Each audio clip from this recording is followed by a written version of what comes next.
Hello, hello, salut à tous, j'espère que vous allez bien, que vous pouvez quand même profiter un petit peu du beau temps là qu'on a pour l'instant, hein, de la chaleur un petit peu, que vous pouvez en profiter, que ça vous aide à, à passer ce moment de confinement en tout cas. Et moi ici, ben, c'est la troisième vidéo, troisième et dernière vidéo autour de notre projet Rocco McCall, hein, où je vais pas vous parler d'écriture cette fois-ci, pas du tout, on va passer à autre chose, on va plutôt passer à la lecture à haute voix.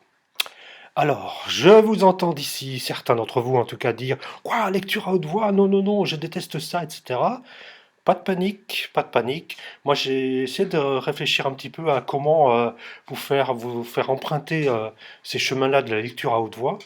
Et je me suis dit que ça pouvait être intéressant de vous faire travailler à partir d'une poète française qui s'appelle Laure Gautier.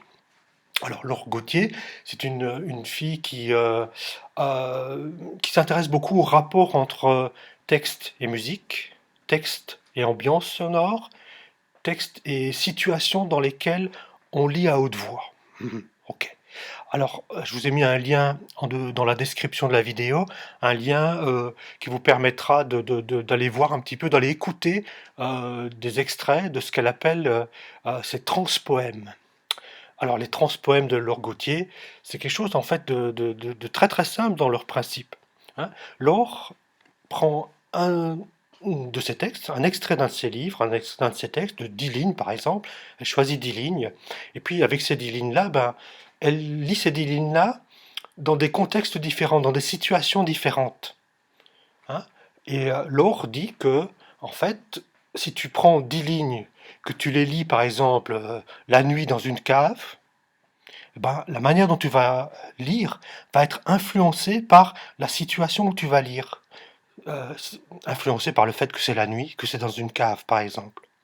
Hein, si tu commences à lire le même extrait, exactement le même, les mêmes 10 lignes, dans un autre contexte, ben, ça va devenir quelque chose de... Enfin, par exemple, dans le contexte, je me souviens qu'elle avait lu un extrait d'un de ses livres, 10 lignes, dans un contexte où il y avait une fanfare qui passait à côté d'elle dans la rue. Eh ben, la manière dont elle lit, hein, sa voix, le débit de sa voix, l'intensité, le volume de sa voix va être influencé aussi par le contexte fanfare. Hein, si elle lit par exemple dans un train, hein, peut lire les mêmes 10 lignes dans un train, le fait que tu te trouves dans un train pour lire ces 10 lignes-là ben, va influencer la manière dont tu vas lire. Ok. Alors, c'est pas très compliqué à faire en fait, hein. Moi, je vais vous proposer ici, regardez un petit extrait d'un de vos textes, c'est le texte de Sofiane en fait, texte de Sofiane, coécrit avec lui, et ça va donner ceci par exemple. J'écoute d'abord, je vais m'imprégner j'espère que vous entendez ce qui se passe ici à côté. Je mets un peu plus fort. Voilà. J'écoute la musique. C'est le contexte, la situation dans laquelle je vais faire un transpoème, transformer le texte de Sofiane en transpoème. J'écoute la musique.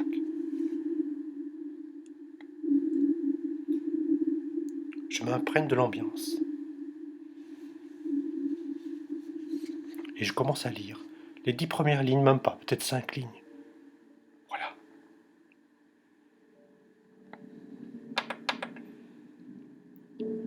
Jour 22.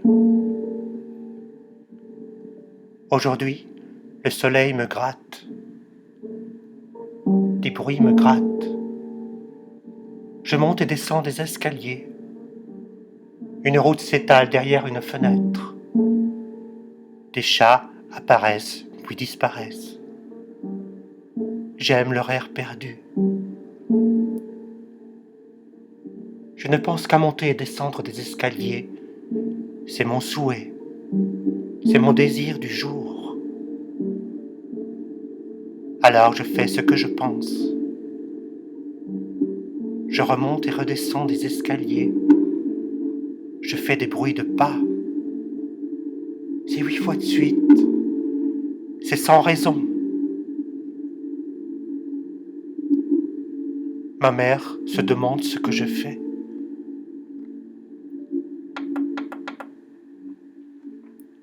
Et puis je vais aller dans un autre contexte.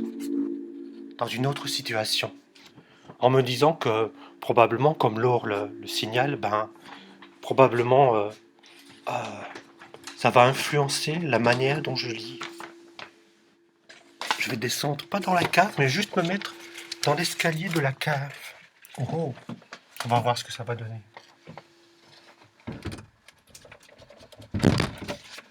Autre ambiance. J'espère que j'arriverai à lire le texte. Il n'y a pas beaucoup de lumière ici. Voilà.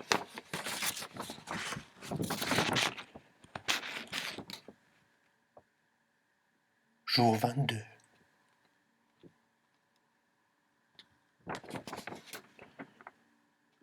Aujourd'hui, le soleil me gratte.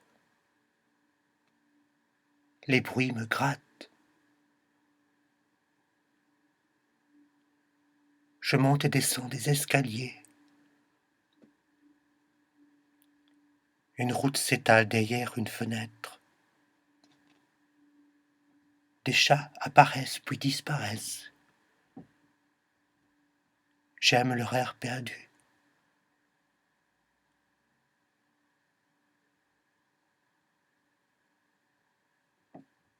Je ne pense qu'à monter et descendre des escaliers. C'est mon souhait, mon désir du jour. Alors, je fais ce que je pense. Je remonte et descends des escaliers. Je fais des bruits de pas. C'est 8 fois de suite. C'est sans raison. Ma mère se demande ce que je fais. Et puis un troisième contexte, une troisième situation qui va peut-être aussi, j'espère en tout cas, influencer. Ah, il faut que je sorte d'ici maintenant. Influencer. Je fais attention pour que le chat ne descende pas dans la cave. Voilà. Qui va peut-être influencer ma manière de lire. Je vais aller dehors, carrément dehors. On va voir ce que ça donne en étant dehors. Avec le pari toujours que les bruits que je vais entendre, je me laisse d'abord imprégner, super important, se laisser imprégner par la situation. Ah ben voilà, très très différent, on est dehors ici.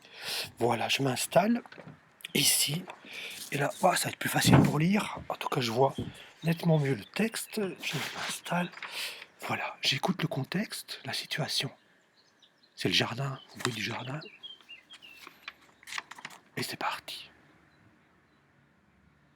Jour 22. Aujourd'hui, le soleil me gratte. Des bruits me grattent. Je monte et descends des escaliers. Une route s'étale derrière une fenêtre. Des chats apparaissent puis disparaissent. J'aime leur air perdu. Je ne pense qu'à monter et descendre des escaliers. C'est mon souhait. C'est mon désir du jour. Alors je fais ce que je pense. Je remonte et redescends des escaliers. Je fais des bruits de pas. C'est 8 fois de suite. C'est sans raison.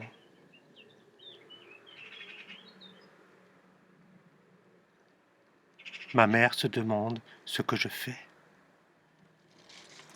Voilà, c'était le texte de Sofiane dans une troisième situation, en fait. Bon, alors, pour faire tout ça, c'est pas très compliqué, en fait, pour faire ça.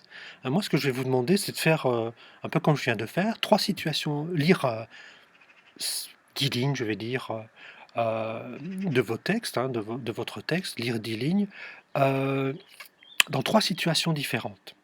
Ça peut être dans trois moments très très différents aussi.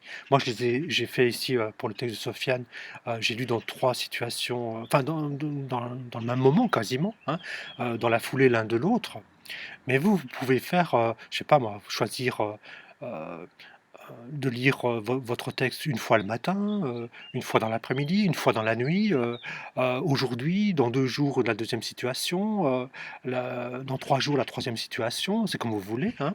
Donc dans des situations très différentes. Vous choisissez avec grand soin, vos les situations. Alors, ça peut être à la cave comme j'ai fait, ça peut être de nuit dans votre lit, à voix toute basse comme ça, toute petite voix minuscule. Ça peut être très, très beau les lectures à voix très, très basse et c'est souvent très joli. Heu, enfin ça donne bien en tout cas, ça donne bien, on découvre votre voix pardon, autrement.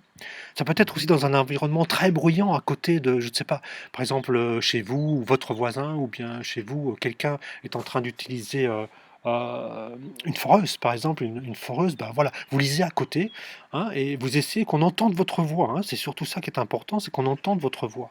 Vous vous imprégnez donc de la situation. Vous êtes dans le fin fond du jardin, dans un champ, dans un pré, tout seul dans un pré où il y a que le bruit des insectes. Ça va pas être la même chose, le même contexte, la même situation que si vous êtes, comme je disais juste avant, en train d'essayer de lire à côté de quelqu'un qui utilise une foreuse, hein.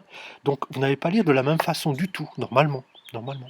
Donc c'est vraiment le truc, c'est de se laisser imprégner par, les situations qu'on choisit, c'est s'imprégner par l'ambiance sonore et puis on enregistre avec votre téléphone. Vous vous enregistrez avec votre téléphone, hein, des choses, des capsules assez courtes, hein.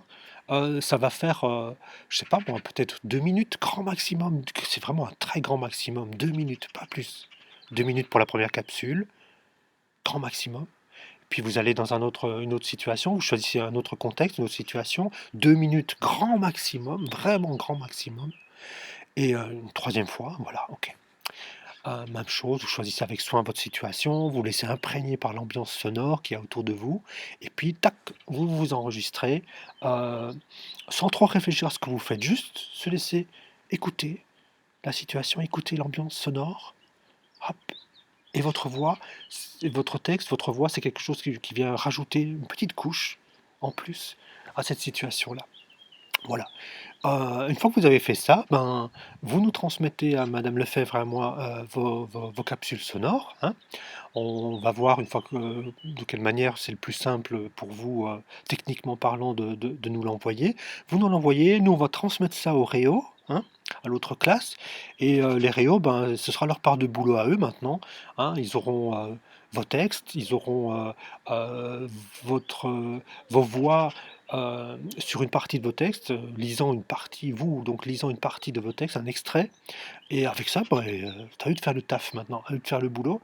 Et puis vous, ben, voilà, vous avez c'est comme ça qu'on clôture en fait notre atelier d'écriture à nous, hein. Et moi je vous tiens de toute façon au courant par rapport à la suite des événements, par rapport au livre qu'on est en train de faire ensemble, je vous tiens au courant et donc pour, d'un point de vue pratique également, moi je vais vous transmettre, par écrit, par mail, les petites infos, vos textes tout d'abord et puis les petites infos sur, pour ceux d'entre vous qui n'ont pas encore envoyé de texte ou bien qui me l'ont envoyé mais que je ne sais pas si je peux dans quelle mesure je peux, collaborer avec eux pour, modifier leur texte, ajouter une petite couche, donner une autre couleur. Je ne sais pas si vous êtes d'accord et donc il y en a quelques-uns parmi vous qui ne m'ont pas répondu par rapport à ça. Donc je vous envoie un petit mail pour vous expliquer tout ça et puis voilà, ben, on se revoit de toute façon, tout bientôt j'imagine, je ne sais pas quand, mais tout bientôt, en tout cas dans les semaines, si pas dans les semaines qui viennent, en tout cas dans les mois qui viennent pour la suite des événements. Voilà, voilà, allez, je vous dis, ben, bonne journée et puis, à tout vite. Salut. Salut, salut.